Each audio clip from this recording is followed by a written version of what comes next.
Hi, പുതിയ വീഡിയോയിലേക്ക് എല്ലാവർക്കും സ്വാഗതം.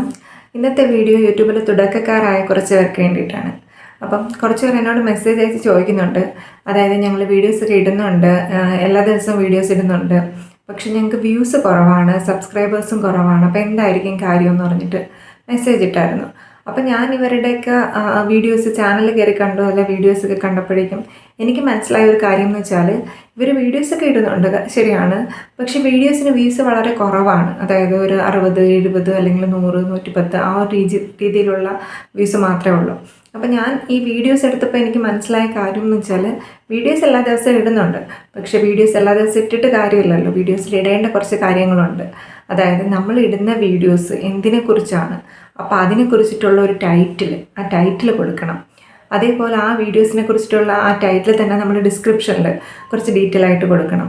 കുറച്ച് കാര്യങ്ങൾ നമ്മൾ അതിനകത്ത് ടാഗ് ചെയ്യണം. അതായത് നമ്മൾ ഇടുന്ന വീഡിയോസ് അതിനെക്കുറിച്ച് റിലേറ്റഡ് ആയിട്ടുള്ള കുറച്ച് ടേംസുകൾ നമ്മൾ ടാഗ് ചെയ്തിടണം.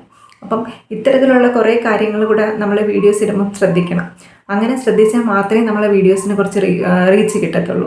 അതായത് ചിലരുടെ ചാനൽ കയറി നോക്കിയപ്പോൾ എനിക്ക് മനസ്സിലായെന്ന് വെച്ചാൽ വീഡിയോസ് ഇടുന്നുണ്ട്, പക്ഷെ അവർ ടൈറ്റിൽ ഇടാറില്ല, ഡിസ്ക്രിപ്ഷൻ ഇടാറില്ല, ടാഗുകളൊന്നും ആഡ് ചെയ്യാറില്ല. അതായത് ഒരു തമ്പനെയിലോ, ഒരു അട്രാക്റ്റീവായിട്ടുള്ളൊരു തമ്പനെയിലോ ഒന്നും സെറ്റ് ചെയ്യുന്നില്ല, വെറുതെ വീഡിയോസ് പോസ്റ്റ് ചെയ്യണം. അപ്പം അത്തരത്തിൽ പോസ്റ്റ് ചെയ്യുന്ന വീഡിയോസിന് റീച്ച് വളരെ കുറവായിരിക്കും. നമ്മൾ യൂട്യൂബിൽ കയറുമ്പോൾ ഒരു തമ്പനെയിൽ അല്ലെങ്കിൽ ആ ഒരു കാണുന്നൊരു വീഡിയോസിലോട്ട് നമ്മളെ അട്രാക്റ്റ് ചെയ്യുന്ന എന്താണ്, അത് നല്ല അട്രാക്റ്റീവായിട്ടുള്ളൊരു തമ്പനെയിലോ അല്ലെങ്കിൽ നമ്മളെ ആകർഷിക്കുന്ന രീതിയിലുള്ളൊരു ടൈറ്റിലോ അല്ലെങ്കിൽ ഉണ്ടെങ്കിൽ മാത്രമേ നമ്മളും ആ ഒരു വീഡിയോ കയറി കാണത്തുള്ളൂ. ഇപ്പോൾ ഈവൻ നമ്മളൊരു ഫോർ എക്സാമ്പിളായിട്ട് പറയുകയാണെങ്കിൽ നമ്മളൊരു പാചകത്തിനെ കുറിച്ചിട്ടാണ്. സപ്പോസ് നമ്മളൊരു അച്ചാറാണ് ഉണ്ടാക്കുന്നത്, അല്ലെങ്കിൽ ഒരു കുക്കറി ഷോ പോലെ എന്തെങ്കിലും ഐറ്റം പാചകം ചെയ്യുകയാണ്. അപ്പം നമ്മൾ ചെയ്യുമ്പോൾ നമ്മൾ ഉണ്ടാക്കുന്ന റെസിപ്പി മാത്രം എടുത്തൊരു വീഡിയോ എടുത്ത് പോസ്റ്റ് ചെയ്തിട്ട് കാര്യമില്ല. ആ റെസിപ്പിയുടെ നല്ലൊരു ഫോട്ടോ എടുക്കുക. ആ ഫോട്ടോയിൽ തന്നെ നമ്മൾ നല്ല രീതിയിൽ അതിൻ്റെ ഒരു അട്രാക്റ്റീവായിട്ടുള്ള പിക്ചർ വെച്ചിട്ട് അതിനകത്ത് ബോൾഡ് ലെറ്റേഴ്സിൽ കാര്യങ്ങൾ, അതായത് എന്താ ഉണ്ടാക്കുന്നത് എന്നുള്ളൊരു ടൈറ്റിൽ കൊടുക്കുക.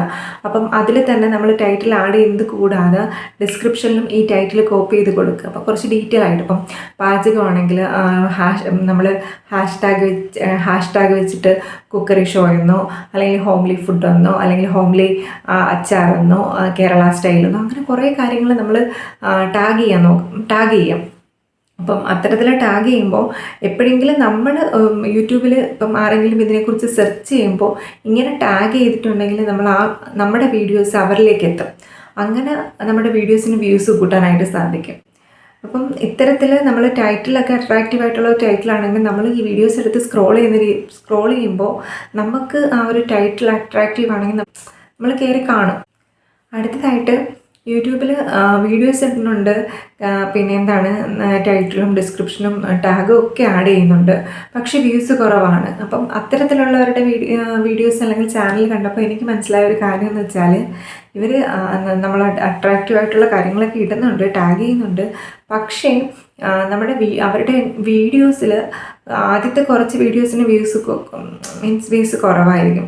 പക്ഷെ കുറച്ചങ്ങോട്ട് കഴിയുമ്പോൾ അത്യാവശ്യം നല്ല വ്യൂസ് കിട്ടുന്ന ചാനലായിരിക്കും അത്.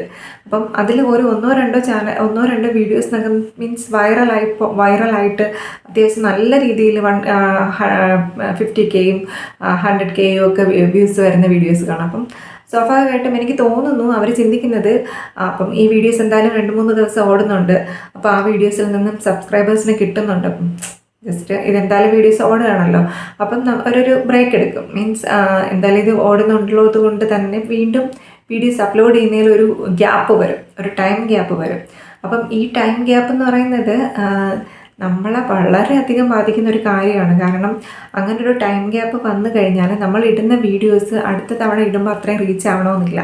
അപ്പം ഇത്തരത്തിൽ വരുന്ന ആൾക്കാരുടെ പ്രതീക്ഷ എന്ന് പറയുന്നത് എൻ്റെ തൊട്ട് മുന്നത്തെ വീഡിയോസ് എല്ലാം എനിക്ക് നല്ല വ്യൂസ് കിട്ടി, അപ്പോൾ ഞാൻ ഇനി ഇടുന്ന വീഡിയോസിനും നല്ല വ്യൂസ് കിട്ടുമെന്നുള്ളൊരു പ്രതീക്ഷയിലായിരിക്കും മുന്നോട്ട് പോകുന്നത്.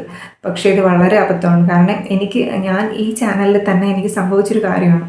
അതായത് അത്യാവശ്യം നല്ല രീതിയിൽ വീഡിയോസ് പൊയ്ക്കൊണ്ടിരുന്നപ്പോൾ എനിക്ക് 2-3 ദിവസം ഒരു ഗ്യാപ്പ് വന്നത്. ഞാൻ ഇടാത്ത വേറൊന്നും കൊണ്ടല്ല, ചില ഫാമിലി പരമായിട്ടുള്ള കാര്യങ്ങളും, അപ്പം എനിക്കങ്ങനെ ഇടാനുള്ളൊരു ടൈം കിട്ടിയില്ല.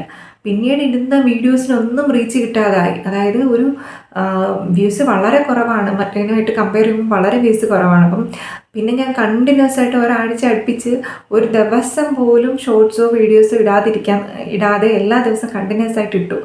അപ്പോഴങ്ങനെ ഒരു രീതിയിൽ നമ്മൾ കണ്ടിന്യൂ ചെയ്ത് പോയപ്പോഴാണ് എനിക്ക് വീണ്ടും പഴയതുപോലെ വ്യൂസ് കൂടി വരാനായിട്ട് തുടങ്ങിയത്. അപ്പോൾ നമ്മളത് വളരെയധികം ശ്രദ്ധിക്കേണ്ട കാര്യമാണ്. കാരണം ഇതിൻ്റെ ഇടയിൽ ഒരു ടൈം ഗ്യാപ്പ് എടുക്കാനേ പാടില്ല. നമ്മുടെ ഒരു വീഡിയോ വൈറലായിക്കൊണ്ടിരിക്കുകയാണെങ്കിൽ നമ്മൾ ശ്രദ്ധിക്കേണ്ട കാര്യം അതേ ടൈമിൽ തന്നെ നമ്മൾ വീണ്ടും വീഡിയോസ് പോസ്റ്റ് ചെയ്യുക. കാരണം ആ ഒരു ടൈം എന്ന് പറയുന്നത് നമ്മുടെ പീക്ക് ടൈമാണ്. ആ ടൈമിൽ നമ്മൾ വീണ്ടും വീഡിയോസ് ഇടുമ്പോൾ ആ ഇടുന്ന വീഡിയോസിന് വീണ്ടും വ്യൂസ് കൂടും, സബ്സ്ക്രൈബേഴ്സും വരും. അപ്പം ഇത്തരത്തിൽ നമ്മൾ കണ്ടിന്യൂസ് ആയിട്ട് വീഡിയോസ് ഇടുക. അതേപോലെ തന്നെ ഇടുന്ന വീഡിയോസിനെല്ലാം നല്ലൊരു ടൈറ്റിൽ, ഡിസ്ക്രിപ്ഷൻ, അതേപോലെ തന്നെ നല്ല വൈറൽ ടേംസുകൾ ആഡ് ചെയ്യുക. ഇങ്ങനെ ചെയ്തു കഴിഞ്ഞാൽ തന്നെ നമ്മുടെ ചാനലിന് വളരെയധികം വ്യൂസും അതേപോലെ സബ്സ്ക്രൈബേഴ്സും കൂടും. അപ്പോൾ നിങ്ങൾ ശ്രദ്ധിച്ചാൽ മനസ്സിലാവും. നമ്മുടെ യൂട്യൂബിൽ ഒരുപാട് സബ്സ്ക്രൈബേഴ്സ് ഉള്ളവരുടെ ചാനലുകൾ എടുത്ത് നോക്കിയാൽ മതിയോ, അവർ ഇടുന്ന വീഡിയോസിൻ്റെ ആ തമ്പനയിൽ ഭയങ്കര അട്രാക്റ്റീവായിട്ടുള്ളൊരു തമ്പനയിലാണ് കൊടുക്കുന്നത്. അതേപോലെ ആ വീഡിയോസ് നിങ്ങൾ എടുത്തിട്ട് നോക്കിയാൽ മതിയാവും അതിലെന്തൊക്കെയാണ് ഡിസ്ക്രിപ്ഷനിൽ കൊടുത്തിരിക്കുന്നത്. അപ്പം അങ്ങനെ തന്നെ നമുക്ക് മനസ്സിലാക്കാൻ പറ്റും. ഇപ്പോൾ ഒരു കുക്കറി ഷോ ആണെങ്കിൽ അവരിടുന്ന ഒരു പാചകത്തിൻ്റെ ഒരു വീഡിയോ ഇടുകയാണെങ്കിൽ അതിൽ കൂടെ അവർ കുറേ കാര്യങ്ങൾ ടാഗ് ചെയ്യുന്നുണ്ട്. അപ്പം അത് കണ്ടിട്ട് അത് നോക്കിയിട്ട് നമ്മളിടുന്ന വീഡിയോസിൽ അതുപോലെ ടാഗുകൾ ആഡ് ചെയ്യാനായിട്ട് സാധിക്കണം. അപ്പം അങ്ങനെ നമ്മൾ കണ്ടിന്യൂസ് ആയിട്ട് അതൊക്കെ ശ്രദ്ധിക്കുകയാണെങ്കിൽ നമ്മുടെ വീഡിയോസിന് വ്യൂസ് കൂടും, റീച്ച് കൂടും, സബ്സ്ക്രൈബേഴ്സും കൂടും. അപ്പം നിങ്ങളെല്ലാവരും ഇത്തരത്തിലുള്ള കാര്യങ്ങളെല്ലാം ശ്രദ്ധിച്ച് മുന്നോട്ട് പോവുക. ഞാനും ഒരു തുടക്കക്കാരിയാണ്, എനിക്കിതിൻ്റെ ടെക്നിക്കൽ സൈഡ് ഒന്നും അറിയത്തില്ല. എങ്കിലും നിങ്ങൾക്ക് വേണ്ടി ഞാനിത് പറയുന്നത്, എന്നോട് ഇങ്ങനെ കുറച്ച് മെസ്സേജിൽ കുറച്ച് പേര് ചോദിച്ചിട്ടുണ്ട്. അപ്പോൾ അവർക്ക് വേണ്ടിയിട്ട് എനിക്ക് അറിയാവുന്ന കാര്യം, പിന്നെ ഞാൻ കുറേ വീഡിയോസിൽ നിന്നൊക്കെ കണ്ട് മനസ്സിലാക്കിയ കാര്യമാണ് നിങ്ങൾക്ക് വേണ്ടിയിട്ട് പങ്കുവയ്ക്കുന്നത്. അപ്പം എല്ലാവരും വീഡിയോസ് ഇടുക, ഒരു ദിവസം പോലും മുടങ്ങാതെ വീഡിയോസ് ഇടുക. അപ്പം എല്ലാവർക്കും ഒരുപാട് വ്യൂസും സബ്സ്ക്രൈബേഴ്സും കിട്ടട്ടെ. Thank you.